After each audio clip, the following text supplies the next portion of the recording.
Oscar Wilde was convinced that the main purpose of life was the complete refinement of ourselves through the perfect implementation of our nature. He also believed that men of all times have always denied their true nature due to religion and social conventions.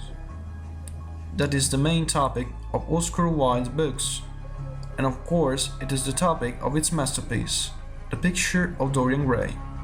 In this book we can find profound content, fantastic aphorisms, and existential reflections. The movie adaptation of this classic of English literature has been created by one of the greatest admirers of Wilde's works, Mr. Oliver Parker. It is clear that it is never easy to do this kind of adaptations, because it is almost impossible to represent the original work without changing some details. Anyway, we can affirm that the movie version of Dorian had a great success.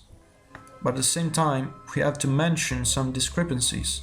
In my opinion, the most obvious difference is linked to the choice of the protagonist. In the book, Dorian has blonde, curly hair and blue eyes. In the movie, the appearance of the actor who plays him is totally different. In the book, Dorian falls in love with Sybil Vane after he saw her playing at the theater. So he actually fell in love with her art. Sybil feels the same for Dorian, but she will no longer be able to act with the same emphasis she had before their meeting. Their love affair distracts the girl who cannot get into the dramatic spirit of the characters she plays. So she loses the art that made Dorian fall in love with her. Dorian, disappointed, leaves Sybil, who decides to commit suicide, as Juliet, his favorite dramatic character. In the movie, however, between Dorian and Sybil, it is love at first sight. But he sees her for the first time in the lodging house and not in the theater. They fall in love, Dorian asks Sybil to marry him, and then they have a night of passion. A few days later, Lord Henry manipulates Dorian and takes him to a brothel, where he lets himself go, trying all sorts of lascivious pleasures. After this experience, he understands that there is no need to sacrifice his life in a marriage, and decides to live every passion. So he tells Sybil that they have plenty of time to have a family.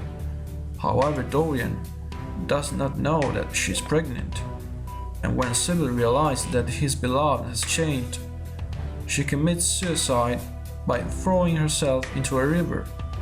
In the novel, the actress does not even know the real name of Dorian. In fact, she always calls him Prince Charming. Probably Parker decided to include the wedding in his movie to attract even more the female audience. Another discrepancy is linked to the portrait. Dorian seems clearly proud of the painting. He really wants to show it to everyone, but in the book, it is a very intimate bond that ties him to Basil Hallward, whose homosexuality, subtly expressed in the novel, becomes incredibly obvious in Parker's movie. By the way, this represents the style of the actor that continues with his explicit representations of events that in the book are barely mentioned, such as the scenes made by Dorian during his various journeys. Even Basil's death is different for two reasons. The first is that the death of the character in the book takes place earlier. The second concerns his corpse, that in the book is disintegrated by the chemist Alan Campbell and not thrown into the sea. Among the inventions of the director, there is Lord Henry's daughter, a character who is totally absent in the novel. In the final scene of the film, it is Lord Henry, wary about her daughter, who decides to discover Dorian's secret. Indeed, he noticed the mystery around the portrait of the young dandy. He corrupts his butler to give him the keys to the attic. He discovers the painting, and then he burns it. Dorian realizes how wrong was his life. He tells Witten's daughter, Emily, that he loves her and stabs the portrait, putting an end to his pain. In the version of the original novel, Dorian, obsessed with his crimes and horrified by the picture of his corrupt soul, decides to stab him so he can start a new life. So, alone and desperate in his gloomy attic, stabs the portrait. But it is Dorian who dies because he turns into the monster that have been trapped in the painting. However, the film is very interesting.